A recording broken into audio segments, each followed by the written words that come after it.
श्री महाप्रज्ञ गुरवे नमः। ओम श्री महाप्रज्ञ गुरवे नमः। ओम श्री महाप्रज्ञ गुरवे नमः।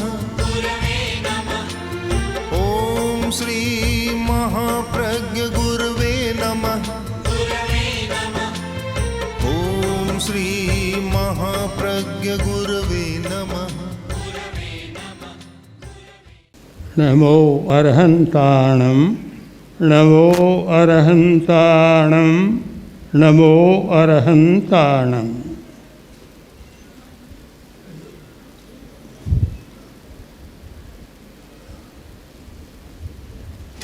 विकसित राष्ट्र के लिए जो मानदंड है उनमें एक मानदंड है कि वहाँ सड़कें बहुत बढ़िया है, सड़कों का जाल बिछा है और बहुत बढ़िया है।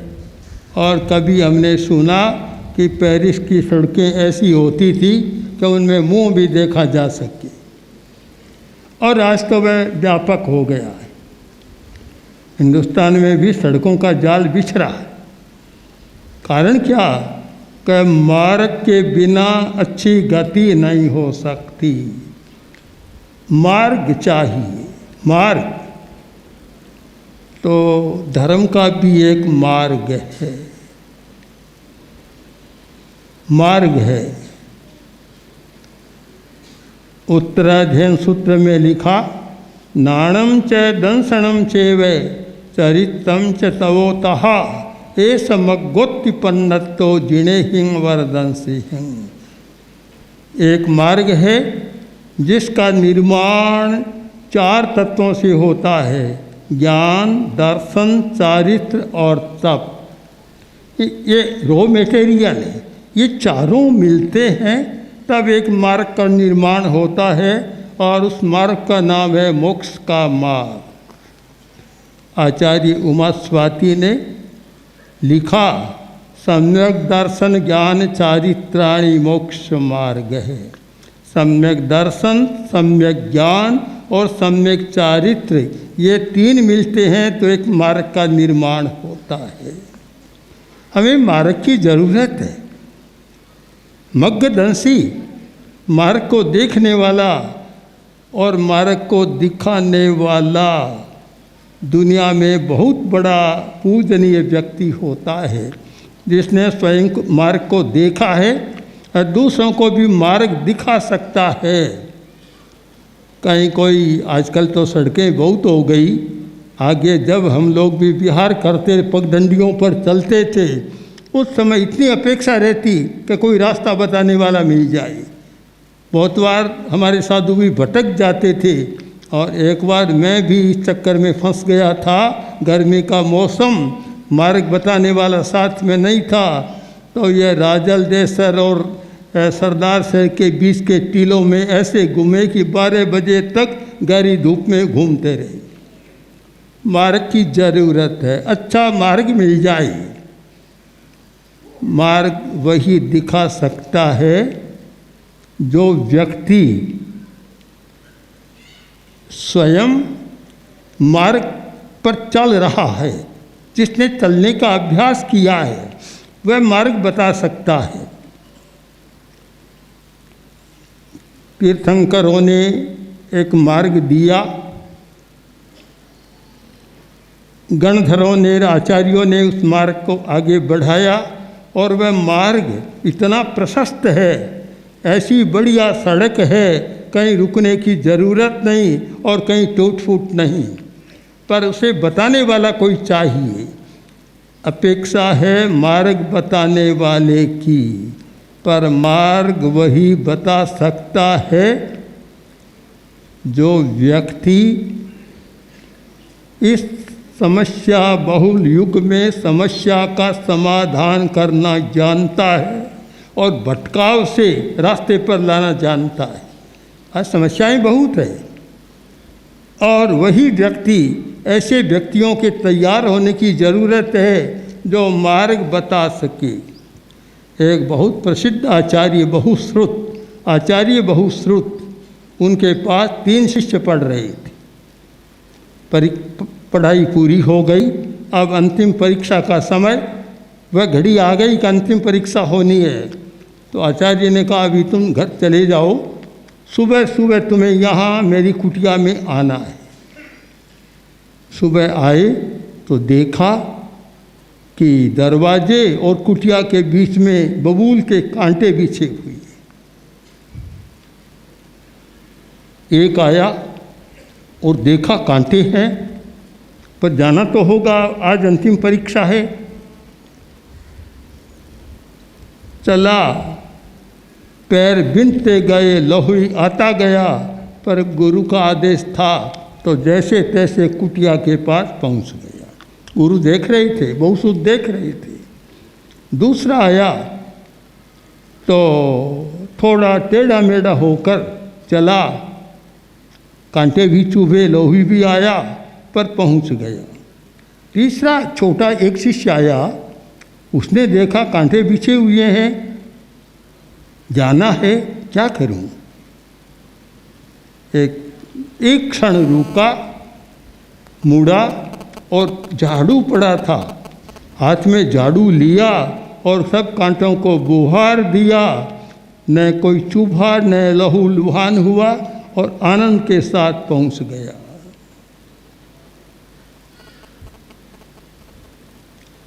प्रातःकाल का समय, तीनों उपस्थित। आचार्य बहुश्रुत ने कहा आज तुम्हारी अंतिम परीक्षा हो गई, अब तुम दोनों अभी और परीक्षा दोगे, उत्तीर्ण नहीं हुए, अनुत्तीर्ण हो। ये जो तीसरा आया है ये परीक्षा में उत्तीर्ण है। सबने कहा क्या कारण है? कि कारण यही है कि ये कांटों को बुहारना जानता है, समस्या को सुलझाना जानता है, और वही ज्ञान अच्छा होता है जो आदमी की और समाज की समस्या को सुलझा सके। वह ज्ञान सिर का भार बन जाता है जो स्वयं समस्या बन जाए। आज इस बात की अपेक्षा है कि हमारा ज्ञान युग की, परिवार की, समाज की और राष्ट्र की समस्या को सुलझाने में योगभूत बने। मैंने देखा कि सागरमल जी ने ज्ञान के दोनों पक्षों पर काम किया है, पढ़ाई पर भी किया है, साधना पर भी किया है। और साधना के बिना समस्या को सुलझाने का रास्ता हाथ में नहीं आ सकता, सुलझाने का प्रयत्न किया है। इसलिए आज वास्तव में विद्वानों में एक कोटि के विद्वान हैं कि जो उभयमुखी दर्पण की तरह चले हैं कि ज्ञान का विकास भी हो और साथ में साधना का विकास हो, अध्यात्म का विकास हो। इन्होंने ऐसी पुस्तकें भी लिखी है जो साधना के लिए बड़ी महत्वपूर्ण है। तो मैं मानता हूँ कि ऐसे व्यक्ति का जैन विश्व भारती के द्वारा सम्मान होना एक अपने आप में एक अर्हणीय बात है, श्लाघनीय है कि जो समाधान दे सके। और मैं तो उस व्यक्ति को महत्व देता हूँ कि जो समस्या को सुलझाने में अपनी शक्ति लगाए, और मैं तो उस धर्म को महत्व देता हूँ जो समस्या का समाधान दे सके। वह धर्म जो स्वयं समस्या बन जाए, लड़ाई झगड़ा कराए, कलह कराए और सब कुछ कराए, उसे धर्म मानने में भी बड़ा कठिन प्रश्न है। किंतु वह धर्म जो मानव की समस्या को सुलझाए और मानवता में एकता और प्रेम का संचार कर सके, मुझे प्रसन्नता है कि यह कार्य हुआ है। दूसरी बात यह आई कि दामोदर शास्त्री बहुत पुराने परिचित हैं हमारे। वैसे और जब कन्हैयालाल फूलफगर ने, जब मैं युवाचार्य बना उस समय जो ग्रंथ निकाला था उसमें भी इन्होंने काफ़ी काम किया है और संस्कृत के प्रखर विद्वान हैं। आज ऐसे विद्वान शायद कम मिलेंगे, इतना अच्छा अधिकार है। और भी दूसरी बात यह है कि विद्वान होना एक बात है, किंतु शालीनता विनम्रता में भी शायद प्रथम कोटि के आदमी हैं। इतने विनम्र, इतने शालीन ऐसे व्यक्ति जो जिनमें दोनों पक्ष होते हैं, जिनका दोनों पक्ष उज्ज्वल होता है, वह व्यक्ति वास्तव में महनीय व्यक्ति होता है। तो शास्त्री जी को मैंने बहुत देखा, निकटता से देखा कि वास्तव में वे समस्या बढ़ाने वाले नहीं, किंतु समस्या को सुलझाने वाले व्यक्ति हैं। समस्या सुलझाए उस व्यक्ति का मूल्य है। जो समस्या को न सुलझाए और कोरा काम करे, उसका कोई मूल्य नहीं होता। बहुत लोग श्रम करते हैं, पर उस श्रम के द्वारा कोई नई बात समाधान की नहीं होती, तो उसका अर्थ क्या होता है।